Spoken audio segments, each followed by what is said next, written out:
அவரது சார்பில் அவர் உடல்நலம் இல்லாத காரணத்தால் அவரது பெயர்த்தி ஜெயசுதா அவர்கள் அந்த பரிசினை தலைவர் அவர்களிடம் பெற்றுக்கொள்வார்.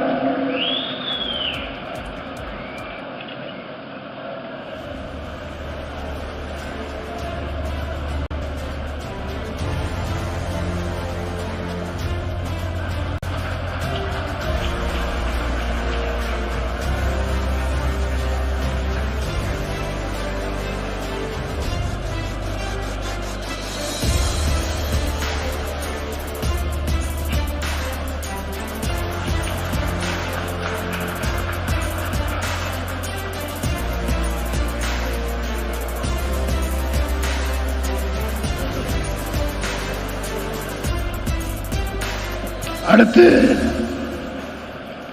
அண்ணா விருது பெறுபவர் அறந்தாங்கி மிசா ராமநாதன்.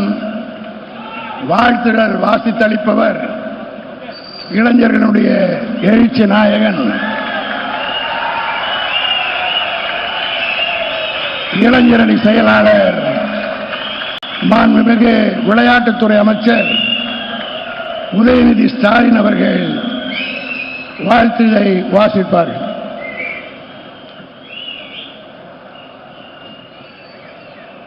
கழகத்துடைய பவள விழா ஆண்டில் நிறைவில் நடைபெற்றுக் கொண்டிருக்கக்கூடிய இந்த வரலாற்று சிறப்புமிக்க முப்பெரும் விழாவில் உரையாற்றுகின்ற வாய்ப்பை பெற்றதில் மிகுந்த மகிழ்ச்சி அடைகின்றேன், பெருமை அடைகின்றேன். இந்த சிறப்புக்குரிய வாய்ப்பை தந்த கழக தலைவர் மாண்புமிகு தமிழ்நாடு முதலமைச்சர் அவர்களுக்கு என்னுடைய நன்றியையும் வணக்கத்தையும் முதற்க நான் தெரிவித்துக் கொள்கின்றேன்.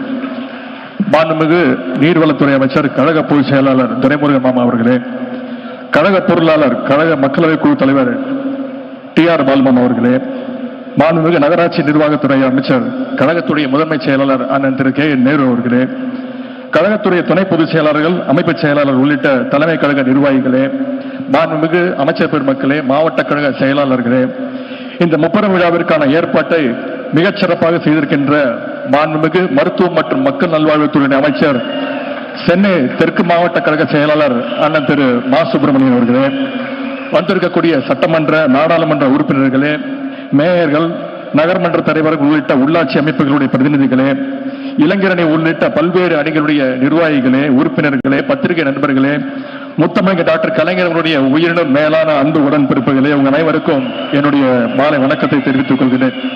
இந்த சிறப்புக்குரிய முப்பெரும் விழாவில் பெரியார் விருது பெறவுள்ள கோவை பாப்பம்மா பாட்டி அவர்களுக்கும், அண்ணா விருது பெறுகின்ற அண்ணன் அறந்தாங்கி மிசா ராமநாதன் அவர்களுக்கும், முத்தமிழ் டாக்டர் கலைஞர் விருதை பெறுகின்ற கழகத்துடைய நாடாளுமன்ற உறுப்பினர் அண்ணன் திரு ஜெகத்ரட்சகன் அவர்களுக்கும், பாவேந்தர் விருதினை பெறுகின்ற கழகத்துடைய தீர்மான குழு செயலாளர் அண்ணன் தமிழ்தாசன் அவர்களுக்கும், இளமான பேராசிரியர் விருது பெறுகின்ற அண்ணன் VP ராஜன் அவர்களுக்கும், கழக தலைவர் அவர்களுடைய பெயரிலேயே முதன்முறையாக வழங்கப்படுகின்ற விருதை பெறவுள்ள அண்ணன் திரு பழனி மாணிக்கம் அவர்களுக்கும் என்னுடைய அன்பையும் வாழ்த்துக்களையும் வணக்கத்தையும் தெரிவித்துக் கொள்கின்றேன். மிசா திரு ராமநாதன் ஒருங்கிணைந்த தஞ்சை மாவட்டம், இன்றைய புதுக்கோட்டை மாவட்டம், அறந்தாங்கி வட்டம் மாபடிக்கோட்டை கிராமத்தில் சின்ன சேர்வை திருமதி C சண்முகமணி இணையருடைய மகனாக 1/1/1943 பிறந்தவர் திரு C ராமநாதன். இவருடன் பிறந்தவர்கள் 5 பேர். பள்ளி பருவத்தில் அறிஞர் அண்ணா, முத்தமிழ் கலைஞர் ஆகியோருடைய சொற்பொழிவுகளால் ஈர்க்கப்பட்டு கழக பணியாற்ற தொடங்கிய C ராமநாதன் அவர்கள் ஆவுடையார் கோவில் மற்றும் அறந்தாங்கியில் பள்ளி படிப்பையும், காரைக்குடி அழகப்பா கல்லூரியில் பட்டப்படிப்பையும், சென்னை சட்டக்கல்லூரியில் சட்டப்படிப்பையும் பயின்றவர்.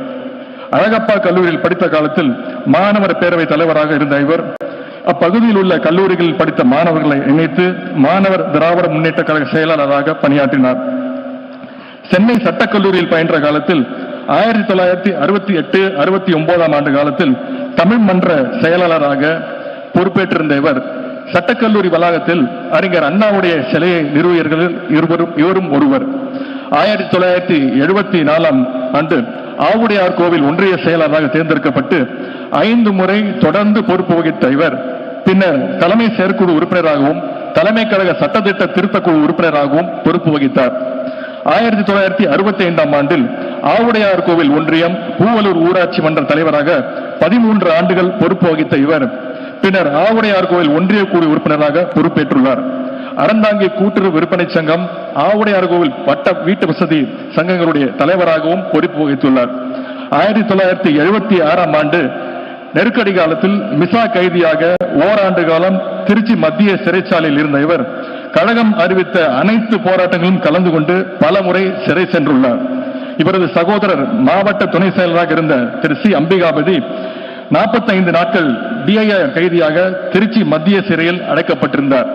இவர் மிசா கைதியாக சிறையில் இருந்த நேரத்தில் முத்தமிழ் டாக்டர் கலைஞர் அவர்கள் இவரது இல்லத்திற்கு சென்று மதிய உணவு உட்கொண்டதை தனது வாழ்நாளில் கிடைத்த மிக பெரும் பேராக கருதும் திரு சி ராமநாதன் அவர்களுக்கு ரா காவேரி என்ற மனைவியும் ஒரு மகனும் 3 மகள்களும் உள்ளனர்.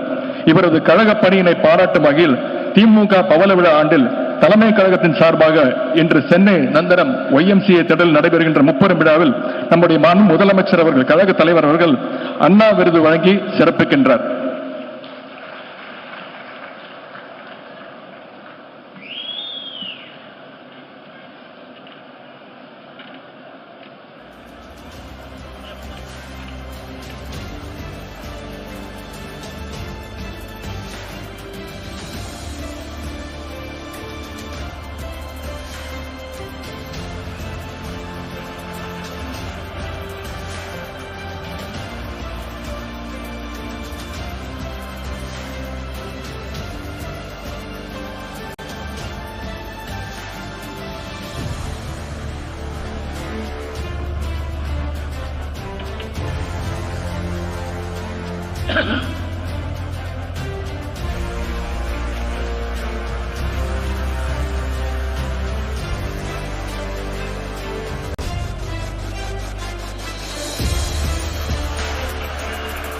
அடுத்து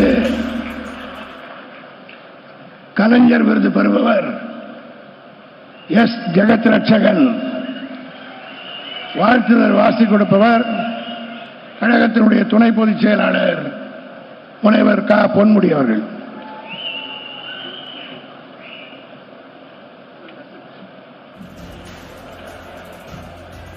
உலகத் தமிழர்களின் ஒப்பற்ற தலைவர் கழகத் தலைவர் தளபதி அவர்களை வணங்குகிறேன். அண்ணன் துரைமுருகன், பாலு, நேரு அவர்களையும் வணங்கி வருங்கால தமிழகம், வருங்காலத்தை வழிநடத்தக்கூடிய இளைஞரணி செயலாளர் உதயா அவர்கள் உள்ளிட்ட அனைவருக்கும் என்னுடைய வணக்கத்தை தெரிவித்துக் கொள்கின்றேன். விருது பெறவிருக்கிற அனைவருக்கும் என்னுடைய உளமார்ந்த வாழ்த்துக்கள். முனைவர் எஸ் ஜெகத் ரட்சகன் கலைஞர் விருது 1950ஆம் ஆண்டு ஆகஸ்ட் மாதம் 15ஆம் தேதி விழுப்புரம் மாவட்டம் வழுதாவூர் கலிங்கமலை கிராமத்தில் ஐயா கு சாமிக்கண்ணு, திருமதி லட்சுமி அம்மாள் அவர்களுடைய இணையரின் 6வது மகனாக பிறந்தவர் ஜெகத் ரட்சகன். வைணவ மரபு வழி குடும்பத்தில் பிறந்தவர் எனினும் பள்ளி பருவத்திலேயே பகுத்தறிவு பாசறையில் பாடம் பயின்றவர். தந்தை பெரியார், பேரறிஞர் அண்ணா ஆகிய இருவரின் எழுத்துக்கும் பேச்சுக்கும் இதயத்தை பறிகொடுத்து களமாடத் தொடங்கியவர். 1965ஆம் ஆண்டு தனது 15வது வயதில் இந்திய எதிர்ப்பு போராட்டத்தில் கலந்து கொண்டு சிறைக்கோட்டம் கண்டவர். 1966ஆம் ஆண்டில் பள்ளி மாணவனாக இருந்த போதே வழுதாவூர் கலிங்கமலை திமுக கிளை செயலாளராக தேர்ந்தெடுக்கப்பட்டு கழக பணியாற்றியவர். 1968ஆம் ஆண்டில் சென்னை தாம்பரம் SIVET கல்லூரியில் படிக்கும் போது ஒருங்கிணைந்த செங்கல்பட்டு மாவட்ட திராவிட மாணவர் முன்னேற்ற கழக செயலாளராக தேர்ந்தெடுக்கப்பட்டு முதலமைச்சர் அறிஞர் அண்ணா அவர்களை சந்தித்து வாழ்த்து பெற்றார். கல்லூரி காலத்தில் பெரும் சிந்தனையாளர் டாக்டர் கோவூர் அவர்களை அழைத்து தேனாம்பேட்டை காங்கிரஸ் மைதானத்தில் கடவுள் மறுப்பு பொதுக்கூட்டம் நடத்தியவர். பின்னர் தந்தை பெரியாரை சந்தித்து வாழ்த்து பெற்றவர். அதன் காரணமாக கல்லூரியில் நீக்கி வைக்கப்பட்டவர். தனித்தமிழ் இயக்கத்தில் ஈடுபாடு கொண்டு மொழி ஞாயிறு தேவநேய பாவனரிடம் மாணவராக 5 ஆண்டு காலம் இருந்து தனித்தமிழ் கேட்டு வளர்ந்தவர். கழக மேடைகளில் அரசியல் அறிவோடும் இலக்கிய செறிவோடும் கவித்துவ களத்தோடும் இடியென பேசி வலம் வந்தவர். இன்று வரை தொடர்ந்து வந்து கொண்டிருப்பவர். தமிழக சட்டமன்ற உறுப்பினராக 1 முறையும், நாடாளுமன்ற உறுப்பினராக 5 முறையும், ஒன்றிய இணை அமைச்சராகவும் பொறுப்பு வகித்து மக்கள் பிரதிநிதியாக வலம் வருபவர் முனைவர் ஜெகத் ரட்சகன்.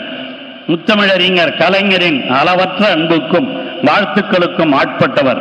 தலைவர் கலைஞர் அவர்கள் ஜெகத் ரட்சகன் அவர்களை ஆழ்வார் என்று அன்போடு அழைப்பார். என் தம்பி இன்னொரு சடையப்ப வள்ளல் என்று கலைஞர் அவர்களால் புகழப்பட்டவர் ஜெகத் ரட்சகன்.